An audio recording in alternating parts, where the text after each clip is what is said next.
সীমান্ত দিয়ে ফিরেছে আওয়ামী লীগের নেতাকর্মীরা, বার্তা পৌঁছে দিচ্ছে জাহাঙ্গীর। ভারত থেকে পালিয়ে থাকা কার্যত নিষিদ্ধ আওয়ামী লীগ নেতারা বাংলাদেশে আবারও সক্রিয় হওয়ার চেষ্টা করছে এবং নভেম্বরের মধ্যেই দেশে ফিরে আসার পরিকল্পনা করছে। পলাতক সাবেক প্রধানমন্ত্রী স্বৈরাচারী শেখ হাসিনার নির্দেশনায় এই নেতারা রাজনৈতিকভাবে সংগঠিত হওয়ার চেষ্টা করছেন বলে জানা গেছে।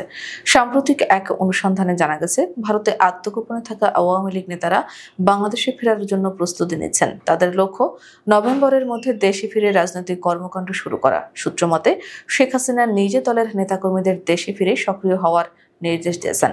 এর অংশ হিসেবে গত কয়েকদিনে বেশ কয়েকজন নেতা সীমান্ত দিয়ে বাংলাদেশে প্রবেশ করেছেন। এই পরিকল্পনার অংশ হিসেবে সারা দেশে বিক্ষোভ, ঝটিকা মিছিল এবং উত্তেজনাপূর্ণ পরিস্থিতি তৈরির একটি নীল নকশা তৈরি করা হয়েছে। এমনকি ককটেল বিস্ফোরণের মতো ঘটনা ঘটিয়ে অস্থিতিশীল পরিস্থিতি সৃষ্টির আশঙ্কাও করা হচ্ছে। এই পরিকল্পনা বাস্তবায়নের জন্য কলকাতায় একাধিক বৈঠক অনুষ্ঠিত হয়েছে। সূত্র বলছে, গাজীপুর সিটি কর্পোরেশনের সাবেক মেয়র জাহাঙ্গীর আলম এই পুরো প্রক্রিয়ায় সমন্বয়কের ভূমিকা পালন করছেন।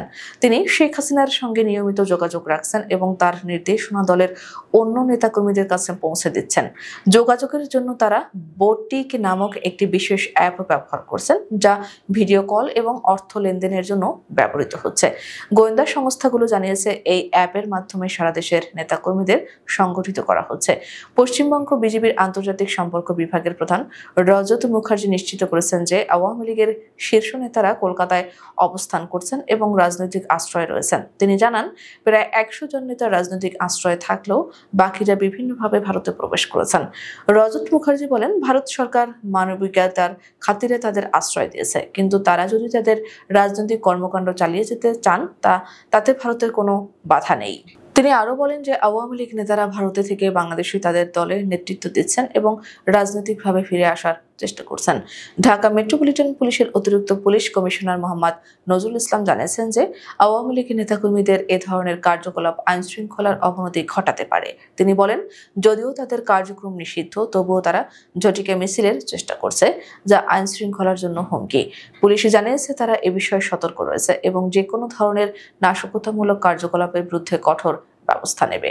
রাজনৈতিক বিশ্লেষকরা মনে করছেন, আওয়ামী লীগের এই প্রত্যাবর্তনের চেষ্টা দেশের রাজনৈতিক পরিস্থিতিকে আরও অস্থিতিশীল করে তুলতে পারে। আগামী দিনে দেশের রাজনৈতিক অঙ্গনে কি পরিবর্তন আসে তা দেখার জন্য অপেক্ষা করতে হবে।